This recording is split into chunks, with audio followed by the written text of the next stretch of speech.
Supreme court की जानिब से रिव्यू एंड जजमेंट्स एक्ट को कलअदम करार देने के क्या असरात होंगे, इस पर हम बात करेंगे सीनियर कानूनदान बैरिस्टर असद रहीम से। असद साहब, ये हमें बताइएगा कि सुप्रीम कोर्ट के इस हुक्म से ताहयात नाअहल करार दिए गए नवाज शरीफ और जहांगीर तरीन का मुस्तकबिल क्या देख रहे हैं और चेयरमैन पीटीआई की नाअहली पर इसके क्या असरात मुरतब होंगे?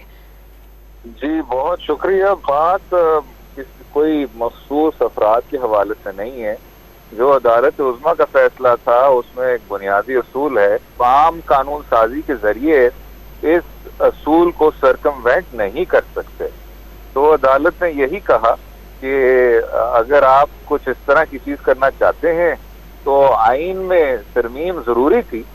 जिन लोगों पे ये फैसला आयद हो चुका है 184(3) के तहत कि वो नाअहल हैं और ये तशरीह भी हो चुकी है कि वो नाअहली ताहयात है, तो यकीनन इस फैसले की रोशनी में वो नाअहली बरकरार रहेगी। जो इमरान खान साहब हैं उनको उनकी तो इलेक्टोरल डिस्क्वालिफिकेशन हुई है और क्रिमिनल कन्विक्शन हुई है, जिसकी वजह से फिर 5 साल की नाअहली इंस्यू करती है।